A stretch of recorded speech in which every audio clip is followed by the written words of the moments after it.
Okay, last time we talked about all the cool materials that Push Plastic makes. We talked about PLA, we talked about PETG, PCTG, ASA, ABS. But one of the things we saw on all of the graphs that Josh presented was that high temperature or high heat tough PLA was like top of the charts on just about everything. And of course, PLA is extremely easy to print. So in this video, I wanted to ask Josh again to talk to us about this high temperature tough PLA and maybe show us some of those charts and explain to us how it gets this amazing strength, because a lot of us are doing very unique projects where the ease of PLA would be really nice to use, but we're concerned about, hey, well, what about if we leave this out in the sun or if it goes outside, that kind of thing. So with that said, here's Josh. Yeah, so thanks for having me back, and I'm glad to talk about the high heat plus tough PLA.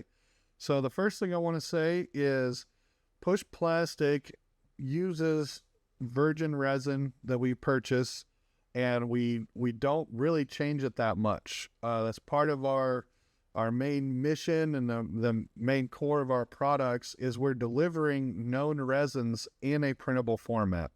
So the idea is we're streamlined for corporations and research projects, so we disclose what's in our stuff by disclosing typically what resins we make it with. So for example, high heat plus tough PLA, we don't get, I don't take personal credit for that durability score. So this is off our website on the resources, material properties section. You could also just type in pushplastic.com pages learn. But anyways, so the main thing is the tough, the high heat plus tough. So the impact strength is what does it. And the reason it's like that is because this grade of resin is called 3D870. It's from NatureWorks. And 3D870 is a formulation of PLA that's actually a blend, that it has an impact modifier added to it. So it's not a pure PLA as what you would expect for something like 4043D PLA, which is the first one. Our normal PLA is made out of 4043D. It's a more pure PLA. But like all other resins, which I don't know, I should probably say, all resins have grades. And those grades are identified by different names and serial numbers. And when we're talking about PLA, you've got your typical PLA, which is 4043D NatureWorks resin. You can Google that and it'll show you the exact grade with all the stats, all the material data sheets, the safety data sheets, and all that. And our filament is just 4043D plus color. And the same thing with the high heat plus tough. That's 3D870 NatureWorks resin plus color. So these stats aren't necessarily unique to Push. If you find another company that's willing to disclose their resin and they disclose that they're using 3D870, it's the same thing, unless they're putting additives, unless they're doing something to it to change its properties at the filament level. We're purists, so we try to keep things as pure as possible. So yeah, so definitely impact strength, it's one of the tops. And then you get down to the high heat aspect of it, high heat plus tough. And you can see that it gets pretty close to boiling water temperature because this is expressed in Celsius.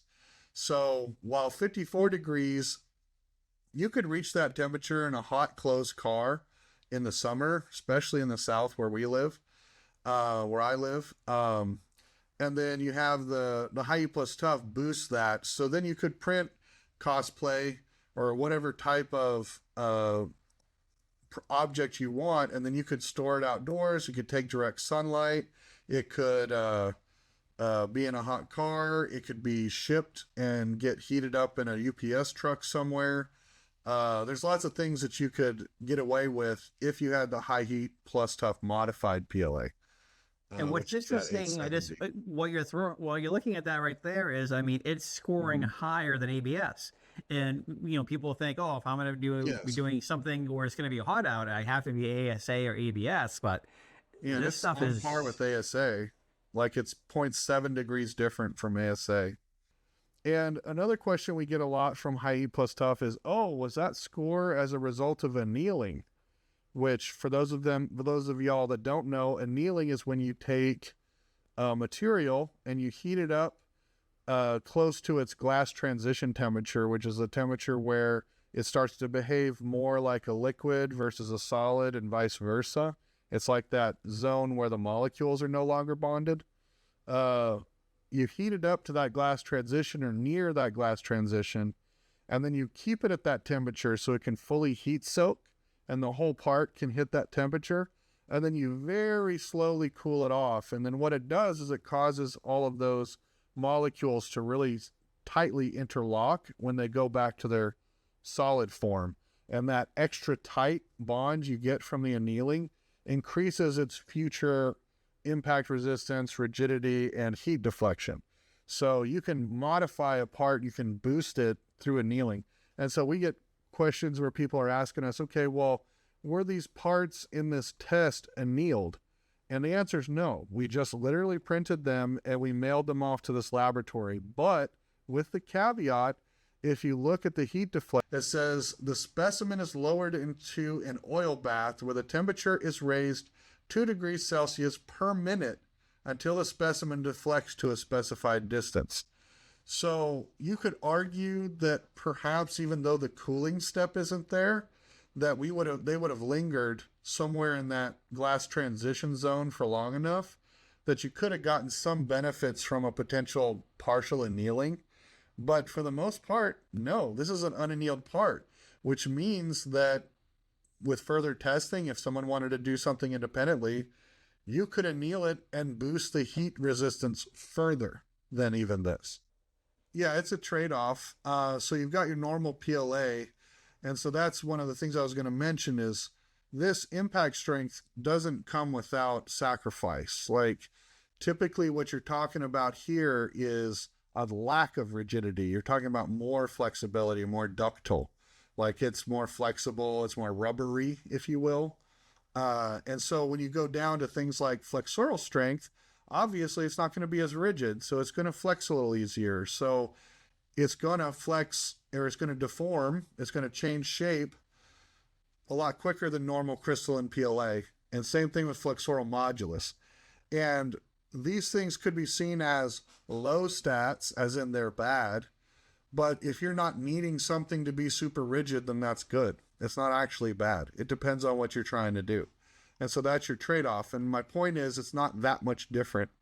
So even the trade-off, you get that stat max over here on the impact resistance, you're not even really sacrificing that much in terms of rigidity. It's still a pretty rigid material, you know, especially when compared to things like ABS and PETG, it's more rigid.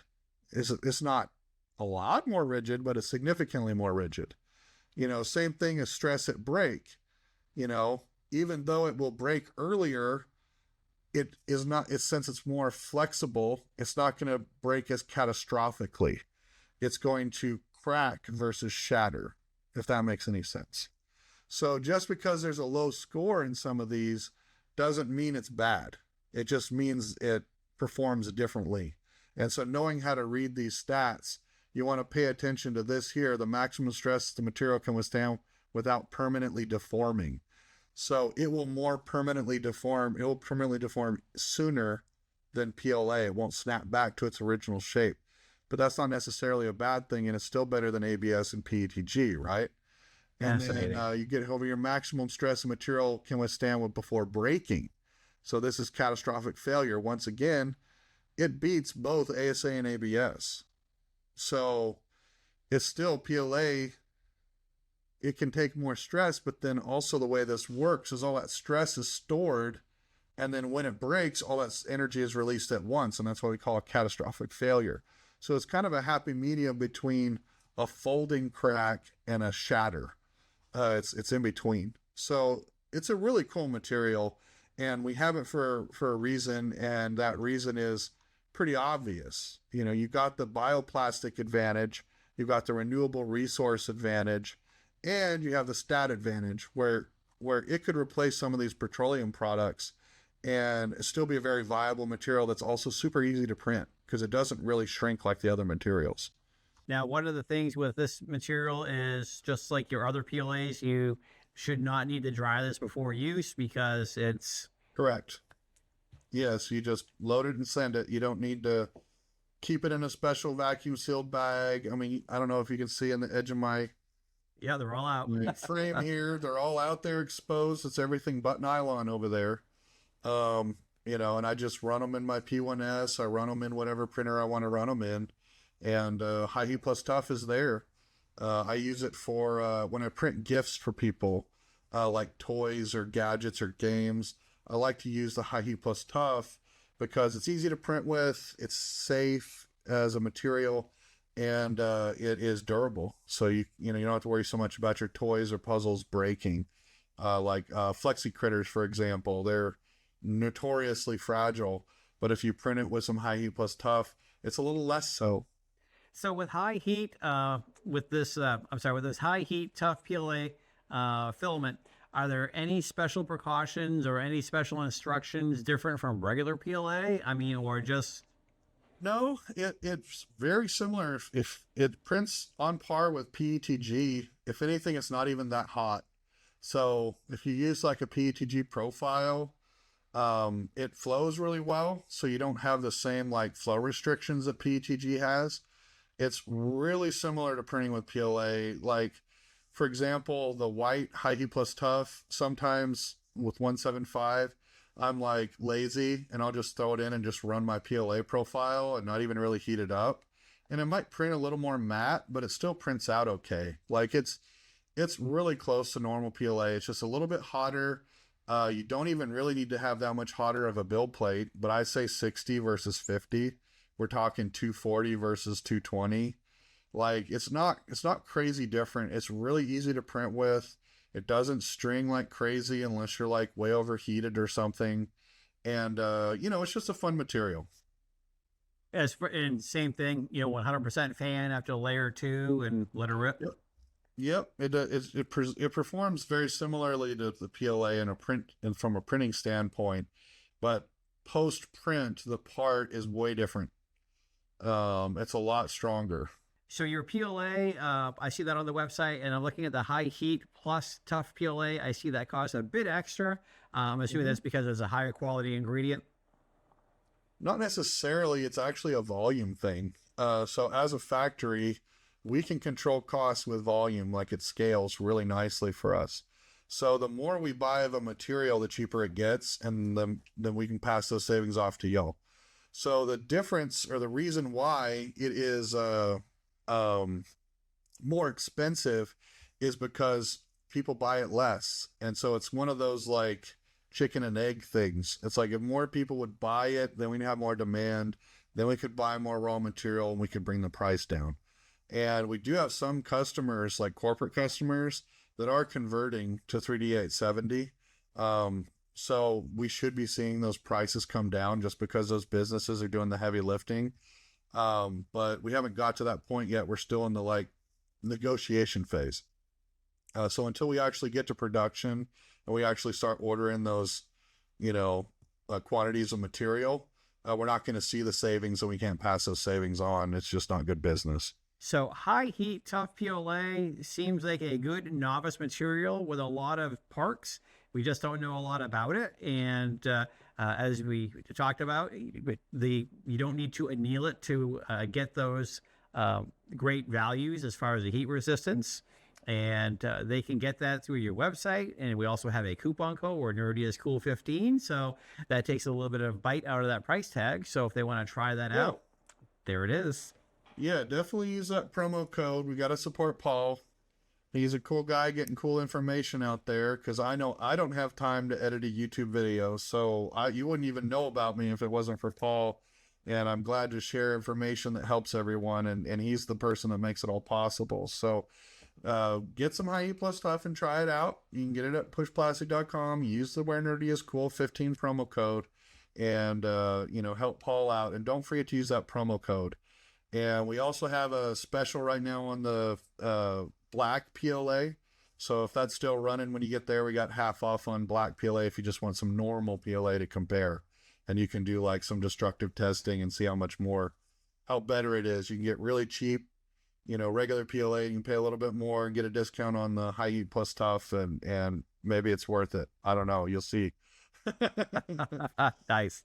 And I also wanted to say that if you have questions for Josh, throw them in the comment section down below. Maybe in the next video we do, we'll cover comments and just find out what people have been saying in the last couple of videos and address that. Yes, I appreciate the comments, and I try to be really responsive in there. So if you have another question, I'll try to do my best to answer it. All right, we reached the end of the video, and I wanted to say thank you to Josh for giving me so much of your time answering all my questions about high heat, tough PLA. I learned a lot, and I'm sure you, the viewer, learned a lot as well, too. It's certainly a material that I didn't know a lot about, and I'm really interested in using it a whole lot more for some of my projects. The entire filament series of videos I've been doing here with Josh at Push Plastic have been very well received, a lot of great comments and a lot of traffic. If you have ideas for next videos, let me know in the comment section down below. Also, if you want to help me out with the algorithm, that'd be fantastic. Give me a like, hit subscribe. And if you want to go on further, I have a link down below for Ko-fi. That's where you can throw me a couple bucks for coffee, or if you want to make it part of a monthly regular donation, I'd appreciate that too. Check it out. Again, just take a peek at it. That's it for this video. If you want to see what I'm working on for my next video, check out my social media. I'm on Instagram, I'm on Twitter, /X, Facebook, and of course, here on YouTube. As I close out all my videos, I say the same thing. Please print safe, but hang on, don't go anywhere. You're going to love the next video.